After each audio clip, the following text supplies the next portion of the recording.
Hi, this is Tom from Rocket Restorations, and today we play with power wagons, or weapons carriers, or military vehicles. Oh, I mean 3/4 ton Dodge. I mean trucks. I mean big vehicles. We're playing with really cool stuff today. That's what we're gonna do. And here's the whole story of how we got here.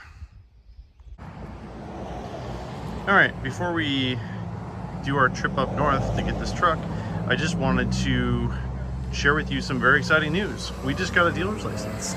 It's something we've been kind of messing with for a while. You know, we're commercial business and we buy and sell cars, and you know, we've tried to do it the right way. You know, transfer titles and pay sales tax and all that. And I just figured it'd be easier to get a dealer's license. So you have to have a commercial location here in Washington. So we hung it up at our buddy Lonnie's place, the upholstery shop right up the street from us.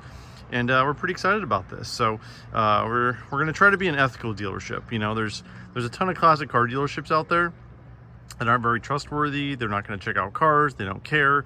We're going to specialize in Mopar stuff. That's what we're going to do, because that's our expertise. That's what we specialize in. I won't say we won't get a brand X thing every once in a while, but yeah, if you guys are looking to sell any of your cars, let us know. We buy them straight up, or buy them on, or sell them on consignment. If that's the way you want to do it, we're open to whatever. But the name is Rocket Resto Motors LLC. Obviously, it's kind of an offshoot of Rocket Restorations. We're pretty excited about it. So. You know, trying to be an ethical dealership and not rip people off. That's our goal. And you know, everybody thinks, oh, it's a dealer, they must have super high prices. We sell our price of stuff. We price our stuff to sell too. Like I don't need to hold on to stuff forever. I'm not a guy that needs to get every last dollar out of everything that we sell. That's just boring. So, all right. Well, we're off to get this rig. My buddy Colin's place to pick up this rig. I really like 62s. Plymouth Sand Dodgers. So many 62s. Nice Valiants too. They came from the Dave Brent estate because it has a couple good parts on it. And a sway bar. But yeah, car hoarders. They're just like the rest of us. This International is pretty cool. We picked us up with a bunch of power wagons Eastern Washington, and I dropped it there about 4 years ago and it hasn't moved. Car hoarders. They're just like the rest of us. The big one back there's got a 392 Hemi in it. Dodge. There's some big stuff in the way. I know, right? This thing's awesome. All right, I'm gonna go grab gloves. All right, I'm pretty sure this thing's ran once since I dropped it off like 3 years ago. So we'll see if the gas works or if the battery's up. Probably I'll know. Well, at least it's got a lift plate on it. This thing's so cool. I'll go into much more detail later on it. All right, at least it's got a lift plate. He accused me of kicking his hubcaps. I told him I was just nudging them. All right, let's see if his hoist still works. Oh shit, we gotta get the plug out. Trying to go uphill with an engine hoist is a little difficult, but it's out of the way. Now let's see if the thing will fire up on 3-year-old gas. Gotta watch your head getting in this thing. I've hit my head on that a few times. All right, let's see if it'll start. All right, it had an electric fuel pump. All right, clutch in, and these actually have a push button on the bottom. Didn't this have an electric pump, or does it not have an electric pump? No, it doesn't. Remember you had to replace it when it went bad last time? Right. It's got the foot pedal. It turns over. Get the choke out? Yeah, probably should get the choke out, huh? Which one's the choke? That one? Yeah. Okay. And then push it back in because you're going to fill the garage up with smoke. Yep. Let's see if it'll start first. All right, so yeah, the starter button's just a push button down there.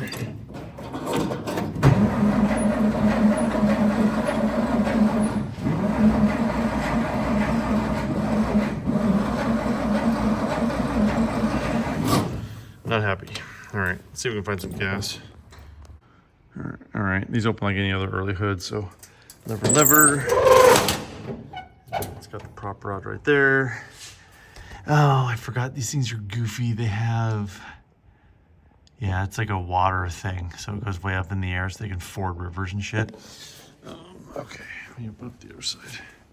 Colin's grabbing his charger, and yeah, so they actually have a hole there for a snorkel to come out.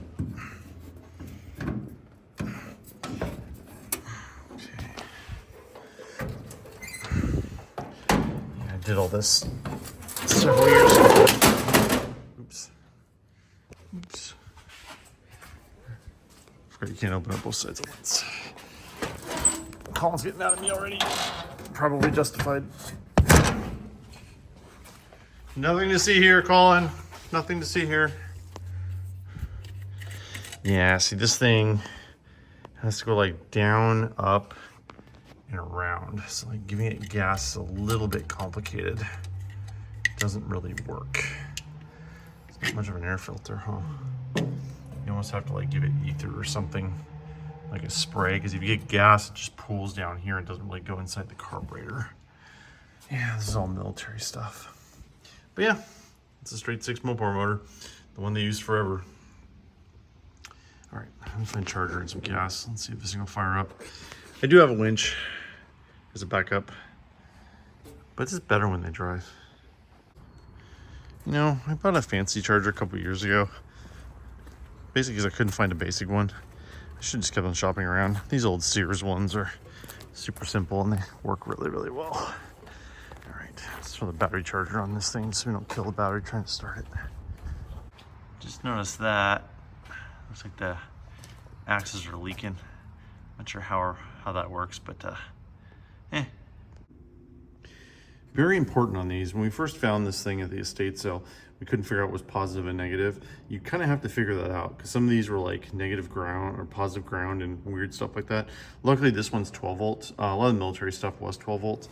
I think they converted this one, but there was actually a lot of generators and starters that were 12 volt back in the day. And this one's 12 volt, which is really easy. And luckily, I labeled all this stuff when I got this thing a couple years ago. So the negatives on the right, positives on the left.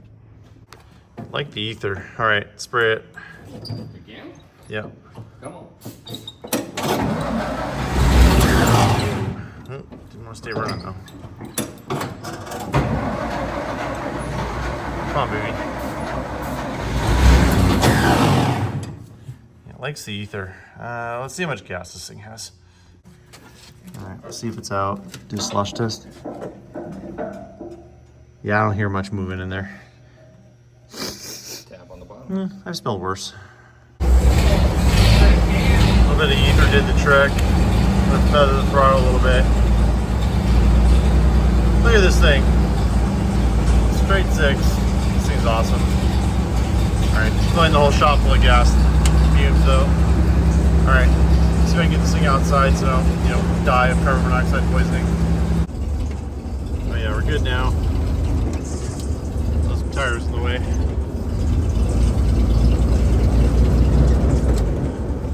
Alright, I'll let it warm up for a little bit and get my ramps out.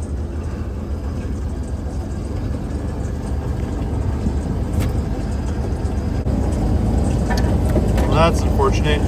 Brakes don't do anything. Oh, that's a bummer. Okay, I'm probably gonna winch this thing up then. Just trying to get this thing up with no brakes is a little bit scary. All right, for safety, we're just gonna winch this thing up. Without brakes, I don't want it freaking flying in the back of the trailer there. Doing size 15 shoes getting out of here is a little bit tough. You got a rifle here, you got the gun, and then binoculars. Kind of have to like crawl over the seat, get in this thing because it's interesting. Okay, all right, let me get my ramps out. I'll winch this thing up. This thing has a lot of really cool period accessories, but they're all loose and we don't want them flying out in the freeway. So we're gonna put them in the white truck just to get them out of the way. They also pull the front drive shaft because these things drive a lot better when the 4-wheel drive's not there. All right, up we go. Oops. Helps if I go in versus out.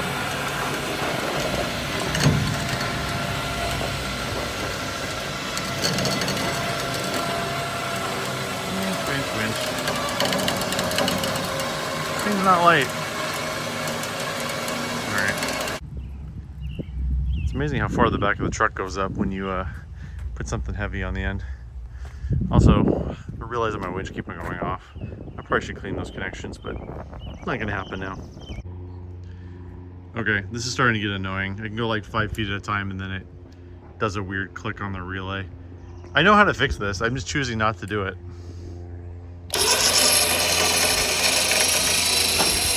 Come on, baby. Come on. Come on, baby. You can do it. Come on. Come on, baby. Wow, there's actually the... Oh, there we go. Now it died again. We're almost there. We're at the hard part. It's up on the flatbed now. Pretty easy to tie this one down. I usually go to the winch. And then 2 straight axles. Just go around the axle. Make sure you don't hit any brake lines. Same thing on the back. All kinds of cool accessories with this one. US Army bag with the big knife. That's the cover for the side compartments for the ammo. All right, all strapped up. We're gonna go home and I don't know. Let me see if I can figure out where the master cylinder is and you know, try to put some fluid in it. See what happens. That's kind of interesting. You see where the paint's flaking there? That means it came out of a Navy truck because it was blue. So I think this was US Army, but obviously some of the parts came off a Navy truck. It has the hole for the starter too. The remote starter in case it doesn't work out in the field. Pretty cool. All right, tighten on the straps and we're gonna head for home. And of course, it wasn't gonna rain today. The thing is very intimidating in the rearview mirror. And now it's starting to rain, which means I'm gonna need to scramble to get this thing inside. Also, I need gas pretty bad. So this is really funny. On my way home, I already got a text message from a friend of a friend who the friend texted my friend who told him that they saw the truck on the way home, and I thought it was the coolest thing ever. Yeah, because it is the coolest thing ever. I just wish it wasn't raining. But yeah, need to fill up, and we're at Costco. A chicken bake is calling my name. Costco chicken bacon cookie. So coming back out the truck, and there's literally a crowd around the car. This truck, yeah. That thing is so cool. You know, you want to get some attention. That thing is awesome. Drag home one of these. Well, back home, and the rain magically didn't stop, unfortunately. I didn't think part of this video would be testing the windshield wipers, but I'm gonna load this thing, and that's gonna be part of this test here pretty soon. I hope they work. One of these days, I'm gonna get ramps that don't weigh 1,000 pounds. Or I could just, you know, put it in the back of the trailer or those holes. I just don't trust the doors back there. Hemi, it'll be fine. You're not gonna die. We just got the dog run done for Hemi. It's the new gate there. So he has a nice little place to hang around, but you know, he's a golden. He wants to be a pack animal. He wants to hang out. But yeah, he tends to take off if you don't pay attention to him. Yep, still raining. All right, well, I was up on the trailer. We just kind of want to show you some underside shots of this, just because it's really easy to see right now. So everything is just super heavy duty on this. They greased everything, like literally everything is greasable. And it's probably good. We probably should go through and grease all that stuff. Those are like, those leaf springs are straight off a Power Wagon from the 50s and 60s. There's actually the body number, which is interesting. They stamped it in the frame right there. So there's the VIN. You can see the grease coming out of all the steering components. This thing is just really, really clean. It was restored in New York in the early 2000s, I believe. I got some paperwork for it. You know, big giant axle. I don't know what that exactly is. Has like kind of they're kind of CB joints with the grease coming out of them, which are kind of cool. It's basically just a production 6-cylinder motor. I mean, there's really nothing special about these things. It's what they put in the 41, 42 cars and trucks. It's basically what they used. It's basically a kind of a modified 3940 Dodge truck chassis. There's the master cylinder there, which we're gonna have to get to because the brakes are dead. You gotta take the panel off the floor pan to get to it, which means we gotta move this gun too because it's bolted down by one of those. Yeah, big rear end in the back. It's got like these giant slip yoke things, similar springs in the back. Big old transfer case. I'm pretty sure this is the correct World War II stuff. As you can see, the drive shaft is out of it. I'm assuming that was because these are kind of hard to drive on the street. You don't really want to drive them on tarmac with the front drive shaft in it. You can kind of mess stuff up. Transfer case is pretty simple. This stuff was not very complicated. Everything's pretty much manual. Big brakes back here, but they're actually not that wide. Yeah, they're kind of cool looking underneath these things. So this is a 1943 Dodge weapons carrier. She's named Buffalo Gal, which I like it. I got the paperwork for this somewhere. I need to find it and dig it up. Has all the stuff on there. See, it says disengage for an axle drive when operating on hard surface roads. So if you run on tarmac, it's not a good idea. There's the shift pattern right there. So standard 4-speed. You know, first is granny low, second, third, fourth. The reverse is over to the right. 4-wheel drive levers are right there. That's a throttle there. I think that's the choke. It says throttle, but I'm pretty sure that's the choke. I can't remember because there's nothing else for the choke. Has lights, has the dimmer lights. There's the maintenance manual, some of the military stuff. I just realized I can't start this because I left the key in the truck. Oops. Panel lights. Yeah, so you have to, so there's a button down here. So see that big thing sticking up right there? That's how you start it. That's the starter button. So you kind of like have to hit the gas and then kind of roll your foot over to start it. But again, it would help if I actually had the key to start it. There's the permissible road speed. So 9 miles an hour in first, 18 in second, 55's top speed. Dodge trucks. There's the VIN tag there, nomenclature, supply arm for maintaining truck. 6860 gross vehicle weight. Trail load 1,000 pounds. Date of delivery 12/9/43, I think. It's kind of hard to read. U.S. Army Ordnance. Pretty cool. That's a show. It was in 2007. That's in New York, I believe. All right, I'll go grab the key.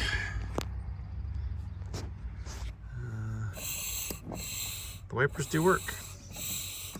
They're by hand. Looks like there actually is a vacuum line coming here though. It just ends though. So that one's got vacuum to it. I'm not really sure how these work. Yeah, well, this one kind of sort of works, except it doesn't, you know, actually touch the windshield, so that's a bit of a problem. I can see it kind of hissing vacuum when I do that. I'll have to see if I can get those working. All right, keys. And as a reminder from earlier, no brake, so this is a little bit scary, but there's a lot of room before we hit something over there, and this thing doesn't roll super well, let's be honest, with these big knobby tires. All right, I'm gonna get my size 15 shoes, past this gun again. Let's see if she'll start without ether this time. I stopped by Costco. I put a couple gallons in this thing. I had it lined up perfectly where I was putting diesel in the white truck and could put gas in this at the same time. You see, this is the problem. Shoe, gun, no room. Ugh. All right. Okay, this is where you kind of need 3 hands. Okay, in neutral. So key on. Pump it a couple times. Thought this had a electric fuel pump, but this does not. So I think that's choke. Helps if you hook up the battery too. Little spark, which is good. The ignition's on. All right, pump. Ooh, that was good. Wants to start. Less choke. Stone cold, sitting 2 years now. Don't die on me, battery. Don't die on me.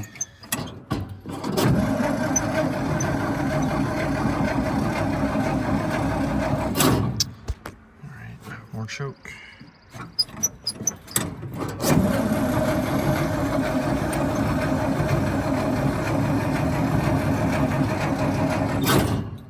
The battery's dead.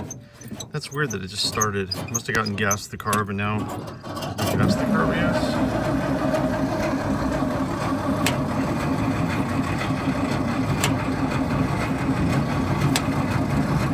All right, let's give the starter a minute.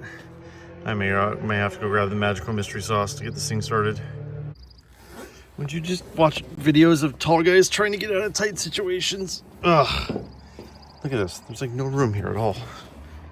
It's insane. This is a Saturday, so I'm here by myself. Let me see if I can just push it. Nah. Yeah. Nope. I have to fire this up or drag it off, one of the two. All right.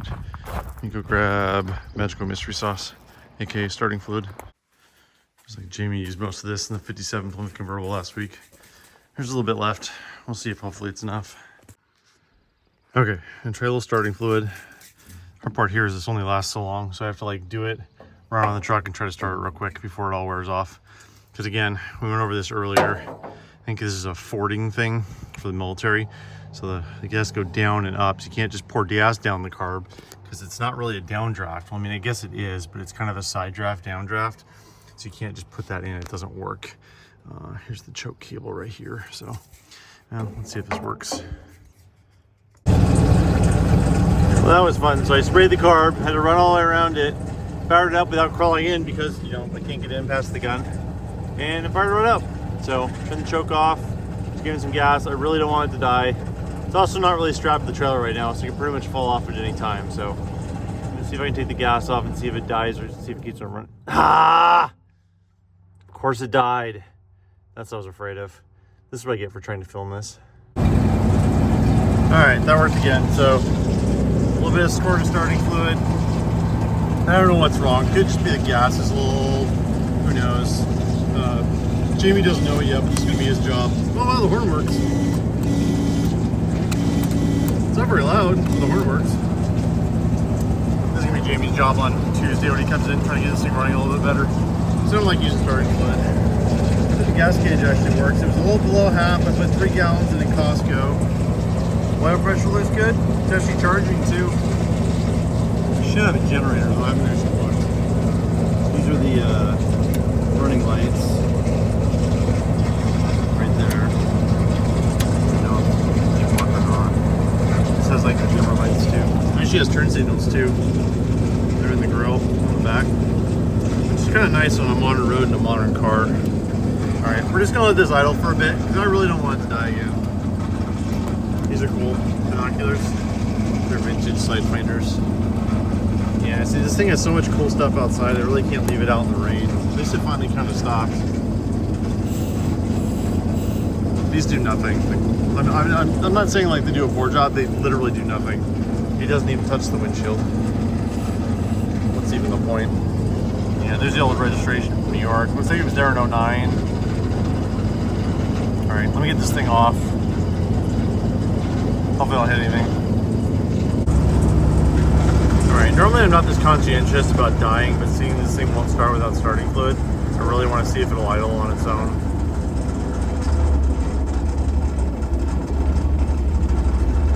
Foot's almost off. Yay, it's idling! I just really don't have time to mess with this. My day was supposed to be weed eating out there and getting rid of all this grass with my wife and kids or at my in-laws. And, well, what would you do? Go get this thing or do yard work? But my point is I kind of need to get this thing inside and kind of do some yard work, so.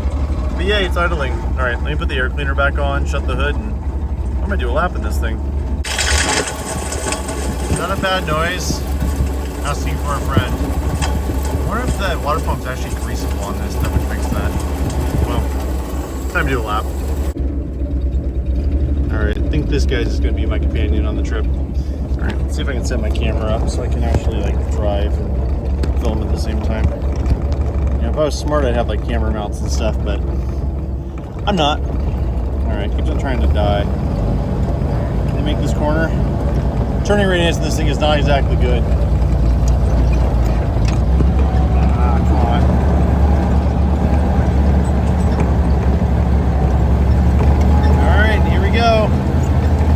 Everything is non-synchroed, heavy-duty military stuff on this thing.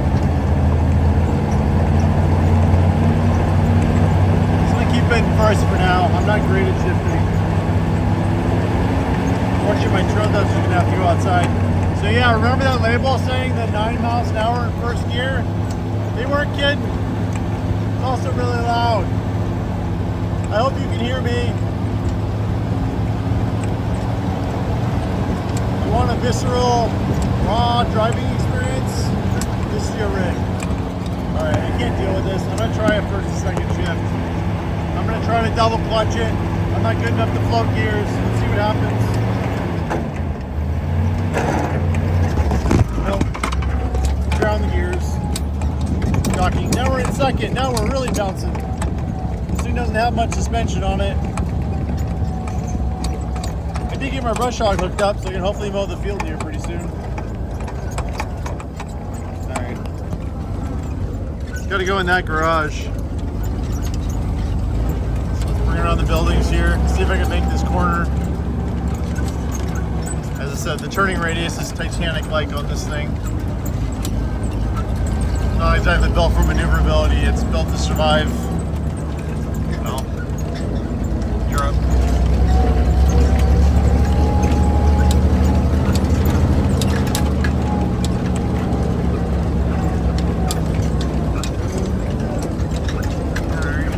Gotta go in that shop over there, but I gotta get my trail duster out first. Alright, let me go in some background on this thing.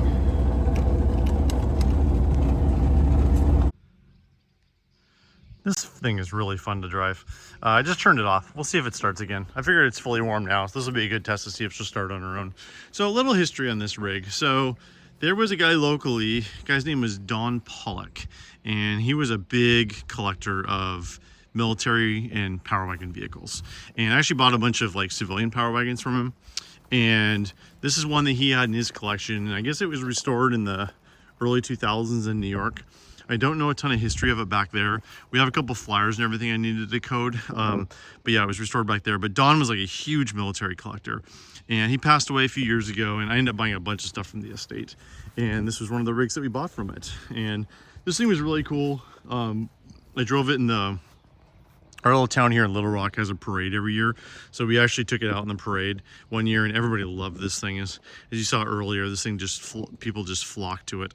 But Don passed away. I ended up buying a bunch of stuff, and I had this thing for a little bit, and then my buddy Colin really wanted it, so I let him have it. But I don't know, Colin just never drove it, and you know, now it's back here, and this is actually going to be the first vehicle from Rocket Resto Motors that we are going to list online. So if anybody's interested in this, it's absolutely going to be for sale. Please contact us at tom@rocketresto.com for more information. We can help out shipping anywhere in the world. So pretty cool. So from what we've been able to gather on history on this thing is an 1843 Dodge weapons carrier, and it has an anti-tank gun on the back. I'm sure there's people out there who are watching this who know way more about this than I do, and if you have any more insight to it, we would love to hear it. Please post in the comments. We'd love to hear it. It's got but yeah, I believe this is an anti-tank gun. So all the flags there are tanks that were killed. U.S. Army Ordnance, Aberdeen Proving Ground. You even got the stuff. There's so much cool stuff on this thing. You got the Marine flag, the U.S. flag, all these little compartments for like ammo and stuff. It's got jump seats back here, flashlight, ammo cans, you know, first aid, M1 carbine, machine gun. You know, machine guns are not real. I just want to be real clear about that. Those are not real. Jerry cans. Like, this thing is just, it's so well done. It's such a cool vehicle. And I've really enjoyed this thing. I've had a little fun with it, but as I said, it's kind of time to let it go. So we'll kind of see what ends up happening with this thing. So, all right. Well, this is Tom with Rocket Restorations and newly Rocket Resto Motors as well. That's just the dealership name, though. I'm still Rocket Restorations. I hope you like this video. We really love this truck. We posted this on the 4th of July. Happy 4th of July to everybody. Go America. I'm going to go blow up some fireworks with my kids. Everybody have a good night, and thanks for watching. And again, if anybody's interested in this rig, we're going to be listing it for sale soon. Our YouTube followers get first chance at it. Contact us at tom@rocketresto.com for more information. Thanks for watching. We'll talk to you soon. I mean, I'm pretty sure it's going to fit under the door, right? That's a big gun. By the way, if any vehicle needed a rear camera, it's this one. Rear visibility is terrible in this thing. Yay, a warm start. All right, see if I can get in the shop without running into my brother's Ram Charger. Don't tell him, but there's no brakes. That's what crawl first is for though, right? Cross your fingers, wish me luck. Yeah. That's a little tight. But we're in. Yeah, we're good.